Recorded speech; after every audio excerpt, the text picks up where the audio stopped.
मालपुरा गांव में दिनेश नाम का एक गरीब युवक रहता था। वह लकड़ी का काम करता था और उसी में मस्त रहता था। उसी गांव में एक बहुत अमीर जमींदार भी रहता था।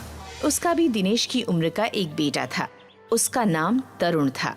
तरुण को अपने बाप के पैसों का बहुत घमंड था और वह अक्सर एरोप्लेन में बैठकर नई नई जगहों की सैर करने का शौकीन था। वह जब किसी नई जगह की सैर करके गांव लौटता था तो गांव वालों के आगे बड़ी बड़ी डींगे हाँकने लगता था। एक दिन तरुण अपनी कार रोककर गांव वालों से बात करता है। राम राम छोटे जमींदार, कहाँ घूमने आए हैं? जहाँ अमीर लोगों को घूमना चाहिए। एरोप्लेन में बैठकर बादलों की सैर करके आया हूँ। कभी देखा है तुमने एरोप्लेन? हाँ, जमीन पर खड़े होकर आसमान में उड़ते हुए कई बार देखा है। हम तो एरोप्लेन जमीन से आसमान में उड़ते हुए ही देख सकते हैं। तुम गरीब बैलगाड़ी छाप और कर भी क्या सकते हो। तरुण गरीब गांव वालों पर यह ताना कसकर निकल जाता है, मगर गरीब गांव वालों को उस घमंडी तरुण पर गुस्सा आता है। घमंडी जमींदार का बेटा हमेशा गरीबों को नीचा दिखाने पर लगा रहता है, मानो उस उड़ने वाले जहाज में बैठने वाला दुनिया का यही अकेला आदमी हो। घमंडी हाथी है ससुरा, तभी तो इतनी लंबी नाक है। पर हम भी चींटी हैं, चींटी। इसकी लंबी नाक में घुस जाएं तो इसकी नाक में दम कर देंगे, निकम्मा कहीं का। एक दिन दिनेश का बेटा राका उससे लकड़ी का छोटा एरोप्लेन बनवाने के लिए जिद कर रहा होता है। पापा पापा, हमारे लिए लकड़ी का एरोप्लेन बना दो, हमें एरोप्लेन से खेलना है। नहीं नहीं, एरोप्लेन से खेल कर क्या करोगे? मैं तुम्हारे लिए बैलगाड़ी बना देता हूँ। दिनेश की यह बात सुनकर उसकी पत्नी आशा को गुस्सा आ जाता है और वह दिनेश को खरी खोटी सुनाने लगती है। आप भी कमाल करते हो जी, बच्चा एरोप्लेन बनाने को कह रहा है और आप बैलगाड़ी बनाने पर अड़े हुए हैं। ऐसा क्यों? कहीं बच्चा एरोप्लेन से गिरकर चोट न खा ले, इसीलिए नहीं बना रहा हूँ। ये कहो ना कि जमींदार के बेटे से डरते हो। कहीं उसने तुम्हारे बेटे को एरोप्लेन से खेलते देख लिया तो वो तुमसे नाराज हो जाएगा। यह सुनकर दिनेश में थोड़ा जोश पैदा हो जाता है और वह जमींदार के बेटे के खिलाफ बोलने की हिम्मत जुटा लेता है। क्या मैं उससे डरता हूँ? वो नाराज होकर मेरा क्या बिगाड़ लेगा? दिनेश यह कह रहा था कि तभी वहाँ बसंती आ जाती है। आशा, बहन पेट में अफारे की दिक्कत है, कहो तो इलाज कर लूं? कर लो बसंती बहन। सुना है वो जमींदार का घमंडी बेटा शादी करने वाला है और शादी से पहले हेलीकॉप्टर खरीद कर ला रहा है। हेलीकॉप्टर! यह सुनकर दिनेश अफारे का मतलब तुरंत से समझ जाता है। यह हेलीकॉप्टर क्या होता है? ये मूर्ख हेलीकॉप्टर को हेलीकॉप्टर कह रही है। हेलीकॉप्टर छोटा हवाई जहाज होता है। यह सुनकर आशा फिर से दिनेश पर ताने मारते हुए कहती है, वह अमीर बाप की औलाद है बहन। उसका बाप तो उसे असली वाला हेलीकॉप्टर दिलाने की हिम्मत रखता है और एक ये बाप है जो बच्चे के लिए लकड़ी का हेलीकॉप्टर भी बनाने का दम नहीं रखता। ऐसा मत बोलो आशा, मैं चाहूँ तो लकड़ी का पूरा एरोप्लेन भी बना सकता हूँ। तो फिर बनाओ ना, मुहूर्त के लिए पंडित बैठाने पड़ेंगे क्या? यह कहकर जैसे ही आशा चुप होती है, बसंती बोलने लगती है। मैं तो कहती हूँ कि जरूर बनाओ। उस घमंडी का घमंड चूर करने के लिए गरीबों के पास भी एक हेलीकॉप्टर तो होना ही चाहिए, भले लकड़ी का ही क्यों ना हो। फिर जमींदार का बेटा गांव में असली हेलीकॉप्टर ले आता है और जमींदार गांव वालों को अपने घर बुलाकर समझाता है। तुम सब आज से सड़क पर बाजार लगाना बंद कर दो, क्योंकि मुझे सड़क खाली चाहिए। मेरा बेटा हेलीकॉप्टर खरीद कर लाया है और उसे उड़ाने के लिए सड़क तो चाहिए ना। हेलीकॉप्टर ही लाया है ना, कोई एरोप्लेन तो नहीं लाया है जिसे उड़ाने के लिए सड़क चाहिए। तू चुप कर बे गरीब, तेरी हेलीकॉप्टर खरीदने की औकात नहीं और बात करता है एरोप्लेन की। जमींदार के घमंडी बेटे का यह बोल सुनकर दिनेश कहता है, अगर तुझे इतना घमंड है तो मैं लकड़ी का एरोप्लेन बनाकर तेरे इसी हेलीकॉप्टर के बगल में उड़ाकर दिखा दूंगा, फिर तो तू मान जाएगा ना। अगर तू लकड़ी का एरोप्लेन बनाकर उसे हमारे हेलीकॉप्टर के बगल में उड़ाकर दिखा देगा तो मैं अपनी हवेली और खेत तेरे नाम करके गांव छोड़ दूंगा।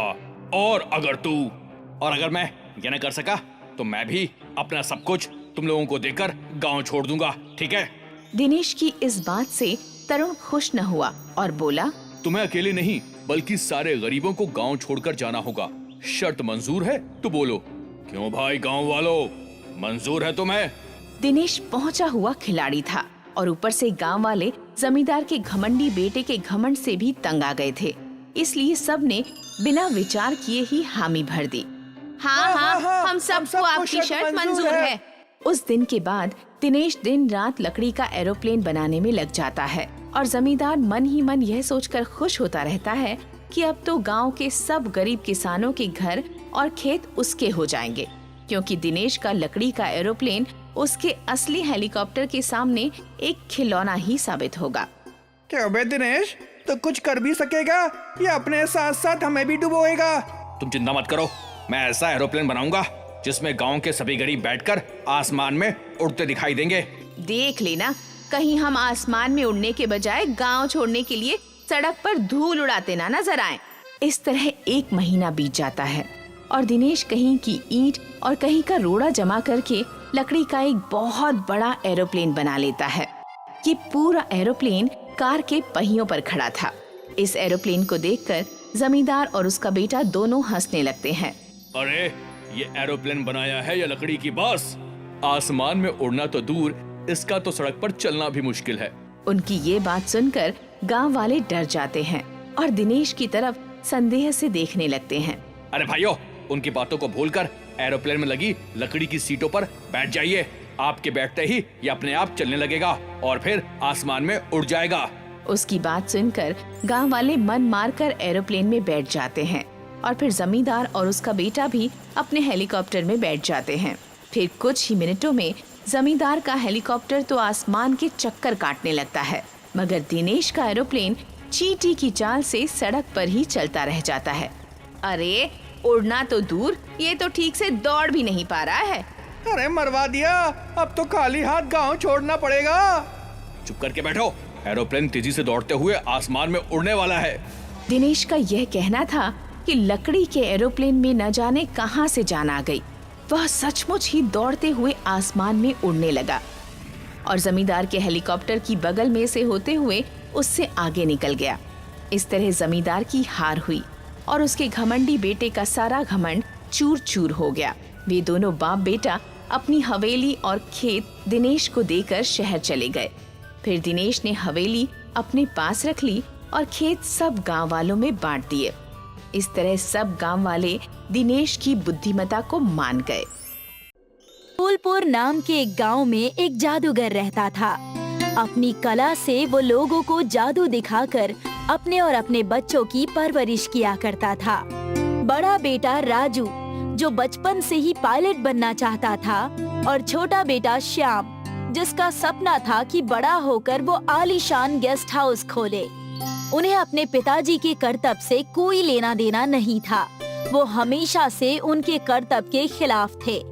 वो चाहते थे कि पिताजी अपने करतब को छोड़कर कोई ढंग का काम काज करे। भाई पिताजी को हमने लाख समझाया है कि ये काम छोड़ दें।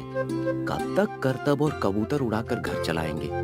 हमें आगे चलकर हमारे सपने पूरे करने हैं। बात तो सही है, लेकिन उतने पैसे हमारे पास हैं भी नहीं। हम ये सब करेंगे कैसे? कोई ना कोई जुगाड़ तो करना ही होगा। राजू और श्याम के ऐसे व्यवहार से जादूगर हमेशा दुखी रहता। अपने बच्चों के लिए कुछ न कर पाना जादूगर के लिए भी मुश्किल था। एक बार जब जादूगर अपना करतब लोगों को दिखा रहा था, उसी करतब के दौरान उसे चोट लग गई और उसे हॉस्पिटल में दाखिल करना पड़ा। डॉक्टर ने कहा कि उन्हें बेड रेस्ट की जरूरत है। इन्हें अब भागदौड़ करने की जरूरत नहीं है। सेहत का ध्यान दे, इन्हें आराम की जरूरत है और आप लोग इनका ख्याल रखिए। ठीक है डॉक्टर साहब, जैसा आप कहें। पहले ही कम दिक्कतें थी, अब और हमारे परिवार में आ गई। एक तो हमारे घर पर एक ही आदमी थे जहां से आमदनी आ रही थी। सारे पैसे हॉस्पिटल के इलाज में खर्च हो गए। राजू और श्याम की चिंता देखकर उनके पिताजी उन्हें बुलाकर कहते हैं, तुम दोनों क्या सोचते हो? मैं तुम्हारे सपनों के बारे में नहीं जानता। मुझे पहले से ही पता है तुम्हें गेस्ट हाउस खोलना है और तुम्हें पायलट बनना है। कम पैसों की वजह से मैं ये चीजें नहीं कर पाया, लेकिन मैं अपने जादुई तजुर्बे से कह सकता हूँ तुम दोनों की इच्छा जरूर पूरी होगी। आप हमारी चिंता ना करें। आप अपना ध्यान रखें। बचपन से आपने ही हमें संभाला है। इतना ही हमारे लिए बहुत है। लेकिन हमारी इच्छाएं आपको कैसे पता चली? इस बारे में तो हमने आपसे कभी कोई बात नहीं की। वो तो तुम्हारा बाप ही ना। समय आने पर तुम्हारी इच्छाएं जरूर पूरी होंगी। जाओ जाओ, अब मुझे आराम करने दो। राजू और श्याम अपने पिताजी के कमरे से बाहर जा ही रहे होते हैं कि उन्हें पता चलता है कि उनके पिताजी ने उनके लिए एक छोटा जादुई प्लेन रखा है। राजू और श्याम जानते थे कि उसमें जादू है। दोनों भाई जादुई एरोप्लेन लेकर खुले मैदान में जाते हैं और वहां जाकर देखते हैं। शायद इस मैदान में कुछ काम बने। एरोप्लेन यहाँ रख दो और जादू देखो। राजू ने जैसे ही एरोप्लेन जमीन पर रखा, देखते ही देखते एरोप्लेन पूरे मैदान में आ गया। अरे वाह, तुम्हारा काम तो पूरा हो गया। जरूर पिताजी ने मेरे बारे में भी कुछ सोचा होगा। इससे हम व्यापार करेंगे।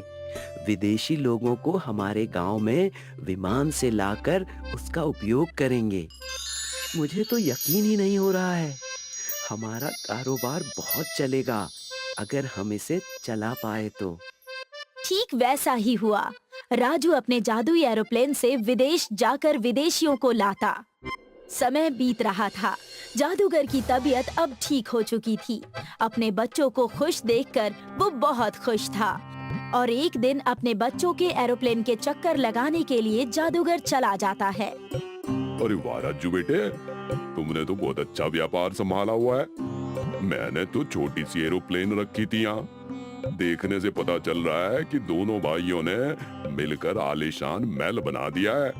अरे पिताजी, ये सब आपकी जादू की वजह से ही तो हुआ है, वरना हम कहाँ जाते। राजू भैया भी बहुत खुश हैं। जी पिताजी, मेरा बचपन का पायलट बनने का सपना पूरा हो गया।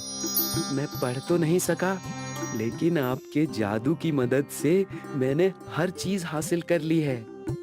राजू का एरोप्लेन से बहुत अच्छा कारोबार होने लगा था और श्याम राजू के एरोप्लेन से विदेशियों का स्वागत करता था और उन्हें गांव घुमाने का काम किया करता। दोनों भाई अच्छा पैसा कमा रहे थे। विदेशी उनके काम से खुश होकर उन्हें ज्यादा पैसे दे दिया करते थे। सुनो, हम तुमसे कहना चाहता है कि एरोप्लेन में ही गेस्ट हाउस शुरू कर दो। इससे तुम्हारा ज्यादा मुनाफा होगा। मैं ऐसा ही करूँगा। मैं इस बारे में सबसे बात करता हूँ। Thank you. श्याम विदेशी की बात सुनकर अपने भाई और अपने पिता से ये बात कहता है। भाई और पिताजी, मुझे आपसे एक जरूरी बात करनी है। क्यों ना हम एरोप्लेन में ही गेस्ट हाउस चालू कर दें। इससे हम लोगों को अपने गांव में ही नहीं बल्कि दूसरे कई गांव में घुमाएंगे। सही कहा। लोग घूम भी लिया करेंगे और वहीं आराम भी कर लिया करेंगे। तुम दोनों की बातें मुझे अच्छी लग रही हैं। बस एक शर्त है, इसमें तुम्हारा साथ मैं भी दूंगा। सब खुश हो जाते हैं और एरोप्लेन में गेस्ट हाउस बनाने की तैयारी करते हैं। एरोप्लेन बाहर से साधारण लगता है, लेकिन अंदर जाते ही ऐसा लगता था मानो आलीशान महल हो। लोग एरोप्लेन गेस्ट हाउस पर खूब मजे से सवारी करने लगे। देखा, मैंने कहा था ना, इससे तुम्हारा व्यापार बहुत अच्छा हो जाएगा। धन्यवाद। मुझे नहीं लगा था कि मेरा गेस्ट हाउस खोलने का सपना कभी सच हो पाएगा। इसलिए हमने तय किया है। क्या? मुझे भी बताओ। हमारे परिवार ने तय किया है कि आने वाले पूरे 1 साल तक तुम्हें हम फ्री में घुमाएंगे और अपने एरोप्लेन गेस्ट हाउस में फ्री में रहने देंगे। और इसी तरह राजू और श्याम का एरोप्लेन गेस्ट हाउस दुनिया भर में मशहूर हो गया। लोग बहुत दूर दूर से उनके पास आते और उसका आनंद लेते और वो विदेशी आदमी भी उनके रंग में रंग गया था। रमेशपुरम नाम के गांव में राधे मोहन और शिवा 2 जिगरी यार रहते थे। शहर से पढ़ाई करके जब वो रमेशपुरम आए, तब उन्होंने देखा कि गांव का गर्मी से बहुत बुरा हाल हो गया है। 300 साल पहले का दिया हुआ श्राप आज भी लोग भुगत रहे थे। जब तक रमेशपुरम में कुछ अच्छाई नहीं होती, लोगों को यहाँ गर्मी से गुजरना ही पड़ेगा। गांव में सूखा आ जाएगा। गांव के लोग एक बूंद पानी के लिए तरसेंगे। देख रहा है शिवा, आज भी लोग इस गांव के उस श्राप से मुक्त नहीं हुए। वो पिछले जमींदारों की बात थी। उनके छल कपट से लोग आज भी यहाँ गर्मी से परेशान हैं। वही तो मैं भी देखकर यकीन नहीं कर पा रहा हूँ। ये तो सरासर अन्याय है इनके लिए। आखिर पुरखों की सजा ये बेचारे मासूम बच्चे कब तक भुगतते रहेंगे। गांव की दुर्दशा देखकर शिवा और राधे मोहन परेशान ही थे कि वहाँ पर उनके झुग्गी चाचा आ गए। आ गए तुम दोनों शैतान, इतने सालों बाद आए हो। जरूर मेरे लिए कुछ तोहफा लाए होगे। अरे आप अब तक हैं? हमें तो लगा कि परलोक सिधार गए होंगे। नालायक, अभी भी नहीं सुधरा। और आप ये इतने सारे बर्तन लेकर कहाँ जा रहे हैं? तुम्हें तो पता ही है बेटा, उस बरसों पहले श्राप की वजह से आज भी गांव में पानी की एक बूंद नहीं आती। इसलिए हम दूसरे गांव जाकर वहां पानी जमा करते हैं। जोगी चाचा अपने साथ उन्हें दूसरे गांव में लेकर गए। वहां पर जाकर उन्होंने देखा और रमेशपुरम के लोगों के लिए एक बड़ी सी सीमेंट की टंकी बनवाकर रखवा दी गई है, जिससे रमेशपुरम के लोग वहां से पानी लेकर अपने गांव जाते हैं। यह तो बहुत ही गंदा पानी है। इस पानी को आप सब पी रहे हैं। मुझसे ये सब देखा नहीं जा रहा। इस पानी को पीने से अच्छा है कि इंसान अपनी जान गंवा दे। हमारे पास कोई और रास्ता भी तो नहीं है। लाचार हैं पूरे गांव वाले। इसका समाधान क्या है? मैं अपने रमेशपुरम के वासियों को इस तरह पानी के लिए तड़पते हुए नहीं देख सकता। इसके लिए बहुत बड़ा तप करना होगा। उस जमींदार को बुलाकर सबके सामने माफी मांगनी होगी और ऊंची चोटी की कुलदेवी को हमें खुश करना होगा। शिवा और राधे मोहन ने जैसे ही ऊंची चोटी के कुल देवी को खुश करने की बात सुनी, तो वो दोनों जप तप और कुल देवी को खुश करने के उपाय ढूंढते हुए उस पापी जमींदार के घर पहुंच गए। जमींदार साहब, हम आपके पास गांव की पुरानी पानी की समस्या को लेकर आए हैं। उम्मीद है कि आप हमारी बात सुनेंगे। मैं तुम दोनों को बचपन से ही जानता हूँ। अगर तुम्हारे पास इस चीज का समाधान है तो तुम बताना, मैं सब कुछ करने के लिए तैयार हूँ। हमारे साथ आपको भी ऊंची चोटी वाली कुलदेवी के मंदिर आना होगा और वहाँ जाकर तप करना होगा। जमींदार शिवा और राधे मोहन तीनों जप तप करने ऊंची चोटी के कुलदेवी के पास चले जाते हैं। वहाँ जाकर वो लोग जप तप करना शुरू करते हैं। हे देवी, मेरे पुरखों ने जो गलती की थी उसकी सजा मेरे आज के पूरे गांव वालों को मिल रही है। कृपा करे देवी, कृपा करे। तीनों ने पूरे एक दिन तक कुल देवी के लिए तप करके उन्हें खुश करने का प्रयास किया। पूरे एक दिन बीत जाने के बाद वहाँ पर कुल देवी प्रकट हुई और कहने लगी, आंखें खोलो वत्स, मैं तुम्हारे संपूर्ण गांव, प्रेम और अच्छे मन की वजह से प्रसन्न हुई हूँ। तुम्हारी मांगे तो मैं पूरी नहीं कर सकती, लेकिन एक आशीर्वाद इन दोनों लड़कों को दे सकती हूँ। हमारे गांव की समस्या का समाधान क्यों नहीं हो सकता देवी? तुम्हारे पूर्वजों को उन बुजुर्गों का श्राप लगा है। उनकी बद्दुआ सिर्फ गांव के लोगों को खुश करके ही ठीक की जा सकती है। लेकिन गांव के लोग खुश कैसे होंगे? यही तो समस्या है। उन्हें खुश करने के लिए कोई तो उपाय बताइए जिससे गांव के लोग खुश हो जाएं और उनकी ये पानी और बंजरपन की समस्या चली जाए। मैं तुम दोनों को एक वरदान देती हूँ। इस मंदिर की मिट्टी को तुम दोनों जिस चीज पर भी रखोगे वो चीज बर्फ की हो जाएगी। इस मिट्टी को तुम दोनों को साथ में उठाकर उस चीज पर रखना होगा, लेकिन उस बर्फ को पिघलने में थोड़ी मुश्किल होगी। तथास्तु। रमेशपुरम की कुलदेवी ने बर्फ बनाने के उपाय उन्हें बता दिए थे। उस चीज से दोनों दोस्त परेशान थे और जमींदार से कहने लगे, जमींदार साहब, हम बर्फ से गांव वालों को कैसे खुश कर सकते हैं? शिवा ठीक कह रहा है, इसका कोई उपाय तो बताइए ना। गांव वासी कभी हवाई जहाज में नहीं बैठे हैं। आज ही मेरे दूर का मित्र अपने हवाई जहाज में बैठकर मुझसे मिलने आ रहा है। तुम चाहो तो अपने वरदानों का उपयोग कर सकते हो। ठीक वैसा ही हुआ। शिवा और राधे मोहन जमींदार के दोस्त के आने का इंतजार करने लगे। जैसे ही उन्होंने हवाई जहाज देखा, दोनों खुशी से पागल हो गए। कैसे हो जमींदार साहब? तुम्हारा गांव तो ऊपर से बहुत ही प्यारा दिखता है। अब आप जैसे धनवान हमारे गांव आए हैं, हमारे लिए बड़े सौभाग्य की बात है। जमींदार के दोस्त जब उनसे गप्पे लड़ा रहे थे, तब शिवा और राधे मोहन ने अपना काम कर दिया। वो हवाई जहाज के पास मंदिर की मिट्टी लेकर गए और उन्होंने मिलकर मिट्टी हवाई जहाज पर रखी और वो हवाई जहाज बर्फ की हो गई। मुझे तो यकीन नहीं हो रहा है, ये कैसे संभव है? इतना ठंडा और कोमल कैसे कुछ हो सकता है? इस बर्फ के हवाई जहाज से हम पूरे गांव को घुमाएंगे और उन्हें खुश करेंगे। इससे हमारा गांव खुश हो जाएगा और उस श्राप से मुक्त भी हो जाएगा। जमींदार ने एडवर्ड को सारी बातें बताई। ये इम्पॉसिबल है, ये कैसे हो सकता है? साइंस से बहुत ऊपर की बात है। मेरे एरोप्लेन को तुमने इतना बड़ा बर्फ का एरोप्लेन बना दिया, कमाल कर दिया। क्या हम इसमें गांव वालों को बुलाकर उन्हें सवारी बनाकर घुमा सकते हैं? जमींदार दोस्त के लिए कुछ भी। तुम जाकर सबको बुला कर लाओ। उनके साथ साथ मैं भी बर्फ के हवाई जहाज की सवारी करूंगा। शिवा जाकर गांव वालों को बुलाता है और पूरे गांव वालों को उस बर्फ की हवाई जहाज में बिठा देता है और उन्हें आकाश का चक्कर लगवाता है। इतनी खुश मैं आज तक किसी भी सवारी से नहीं हुई जितनी आज इस बर्फ के हवाई जहाज की सवारी से हुई हूँ। सही कहा तुमने। पूरा गांव अपने दुख भूलकर इस बर्फ के हवाई जहाज का आनंद ले रहा है।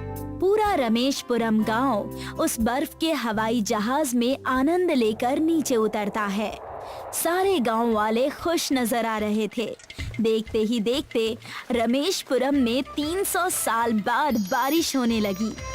अरे ये क्या, हमारे गांव में बारिश? लगता है मेरे पुरखों को जो श्राप लगा था वो चला गया। हमारे गांव में वर्षा होने लगी। हमने कुल देवी के कहे अनुसार गांव वालों को खुशी दी, इसी वजह से श्राप हट गया। ये हुई ना बात। अब हमारे गांव वालों को किसी भी चीज के लिए तड़पना नहीं पड़ेगा, गिड़गिड़ाना भी नहीं पड़ेगा। तुम दोनों की वजह से आज ये चीज मुमकिन हुई है। मैं तुम्हारा एहसान कभी नहीं भूलूंगी। हम गांव वाले हमेशा कर्जदार रहेंगे तुम्हारे।